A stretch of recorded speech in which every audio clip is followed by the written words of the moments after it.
Ce tour du monde nous conduit maintenant aux États-Unis, où la Cour suprême s'est rangée du côté du président Trump et donne son feu vert à l'administration pour refouler des centaines de milliers d'étrangers réfugiés dans le pays. 350 000 Haïtiens qui bénéficient du statut de protection temporaire depuis le séisme de 2010, et ainsi que 6 000 Syriens sont aujourd'hui concernés et menacés d'expulsion. Je vous propose d'écouter ces réactions recueillies auprès de la communauté haïtienne dans le pays.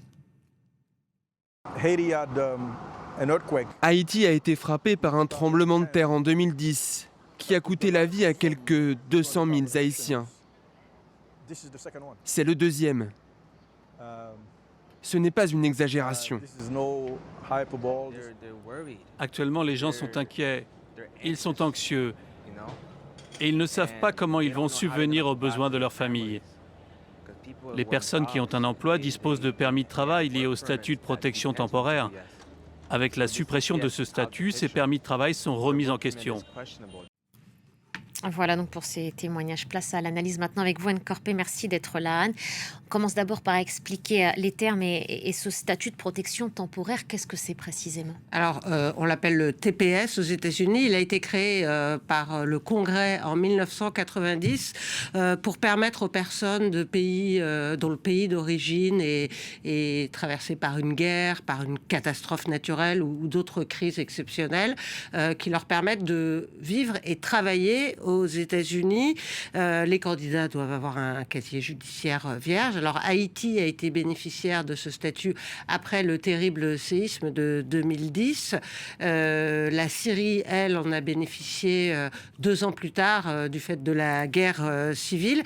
C'est un statut qui est valable 18 mois, mais qui a été renouvelé systématiquement depuis par les administrations américaines.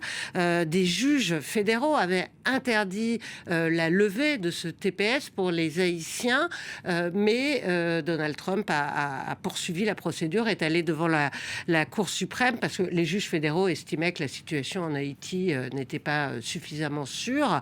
Et dans leur plainte, les Haïtiens faisaient valoir qu'ils étaient victimes de discrimination du fait des remarques répétées de Donald Trump. Donald Trump qui a qualifié Haïti de pays de merde, crasseux, sale, dégoûtant. Il a accusé les Haïtiens de l'Ohio de voler les animaux de compagnie de leurs voisins pour les manger, d'importer le sida aux États-Unis, d'empoisonner le sang de la nation. Mais les 6 juges conservateurs de la Cour suprême ont estimé que ces commentaires n'étaient pas ouvertement racistes et que la race n'avait joué aucun rôle dans la décision de lever les bénéficiaires, de lever les protections dont bénéficient les Haïtiens. Avec cette nouvelle décision, la Cour suprême, dont 3 des 9 juges ont été nommés par Donald Trump, fait donc preuve d'une certaine mansuétude à l'égard, en tout cas, des commentaires du président américain, parce que si la discrimination avait été jugée, avait constitué un facteur déterminant dans cette décision, eh bien, ça aurait été une violation de la Constitution et ça aurait empêché la révocation de ce statut pour les Haïtiens. Merci beaucoup, Anne. Merci pour ces éléments de compréhension. On ne parle pas des conséquences ? Allons-y, on a un petit peu de temps, évidemment. Si. Bon, on a un petit peu de temps. Comment est-ce que ça va se traduire sur le terrain ? Pour l'instant, ce statut, il est valable jusqu'au 1er juillet. Après le 1er juillet, ça devrait conduire à l'expulsion des 6 000 Syriens et des 350 000 Haïtiens concernés.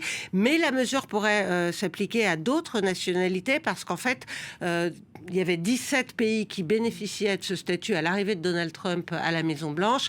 Et le ministère de la Sécurité intérieure veut en exclure 13 pays. Donc, il y a certains ressortissants, notamment du Venezuela, de la Somalie, qui ont intenté des procédures en justice et ils risquent de tomber sous le coup de cette décision de la Cour suprême. In fine, ça veut dire que 1 300 000 ressortissants étrangers pourraient finir par être expulsés. Alors, les bénéficiaires du TPS peuvent faire une demande d'asile une fois qu'ils perdent leur statut, mais dans ce cas-là, ils peuvent être incarcérés et la plupart des demandes d'asile sont actuellement révoquées, n'aboutissent pas.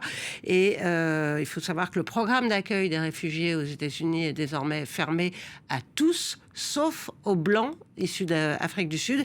Et on attend une autre décision essentielle de la Cour suprême qui doit se prononcer sur le droit du sol que l'administration Trump veut aussi révoquer. Si la plus haute instance judiciaire du pays accepte de donner un feu vert à Donald Trump sur ce sujet, ce serait un tournant historique parce que depuis 1868, Nabia, toute personne née sur le sol américain a droit à la citoyenneté américaine. Merci beaucoup, Anne. On restera attentif donc à cette décision en ce qui concerne le droit du sol. Merci beaucoup pour ces éléments de compréhension. Les